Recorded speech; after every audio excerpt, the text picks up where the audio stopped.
This is the centre of the Welsh marches.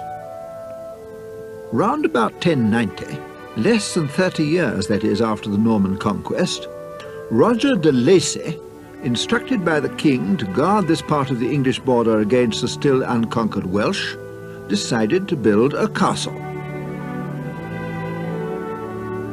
He chose a marvellous site, a cliff which on three sides drops steeply to rivers, to the Teme on the south and west, and on the north to its tributary, the Corve. It became, in the course of time, a truly splendid castle, and the town grew up to serve it. This is Ludlow. It was a grid plan, and most of it survives to this day.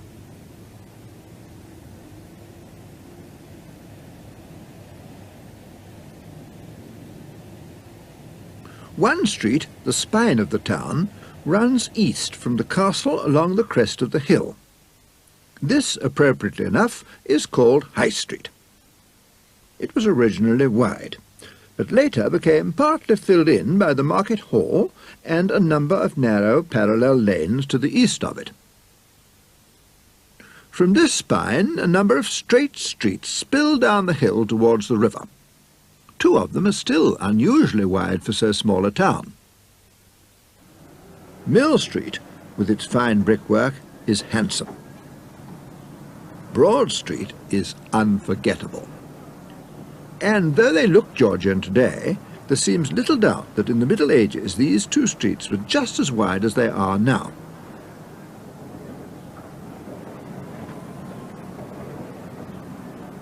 The cobbled inclines, with their nice knobbly texture, are a special feature here. They were valiantly fought for and saved a few years ago when it was proposed to remove them. Further down towards the river, the gradient used to be precipitous, but Thomas Telford, who was the county surveyor for his native Shropshire, eased it by making an embankment.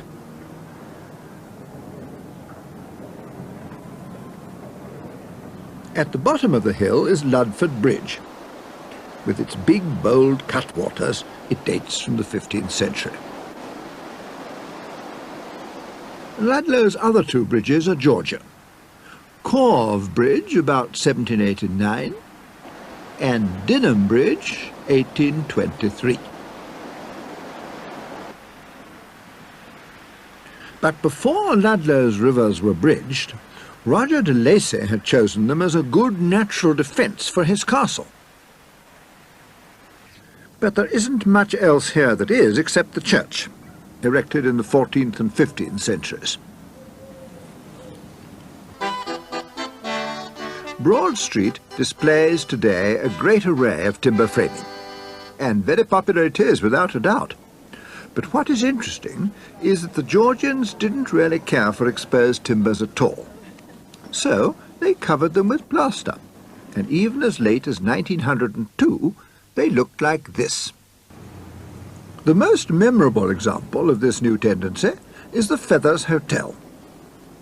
This building, although a good deal restored, dates from 1603 and displays West Country timber framing at its most exuberant.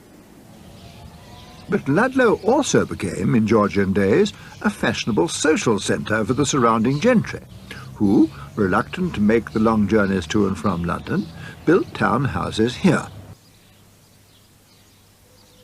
Others, perhaps the houses of professional men or local merchants, although less grand, are equally pleasing. But who ever would have thought of having Venetian windows and nothing else? 8 of them. It might be called over-egging the pudding, don't you think? As for Broadgate House, this must occupy one of the most unusual sights in England. A large 18th century house, perched with complete confidence upon the sole survivor of Ludlow's 6 13th century gatehouses. A weather vane is a feature too of another of Ludlow's few stone buildings, the Buttercross, built in 1743. It's classical with a touch of Baroque. The style is a little provincial, perhaps, but it's a real ornament of the town. Worse still is this one, with its particularly belligerent windows, its top-heavy dormers, and its hard, pasty-faced bricks. And the apotheosis of them all, the Market Hall of 1887, which Sir Nicholas Pevsner apostrophised with delicious aptitude as Ludlow's bad luck. It's pretentious, heavy-handed, and utterly gross in its so-called ornamentation.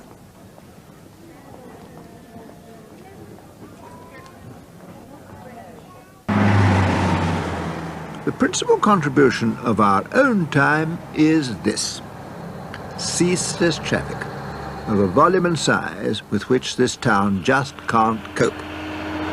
Thank goodness work has now started on the long-projected bypass. It can't be finished too quickly for the well-being of Ludlow.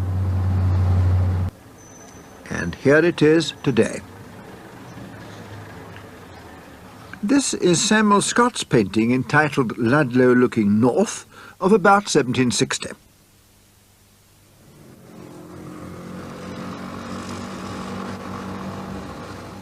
And here is Lower Broad Street in the 1840s.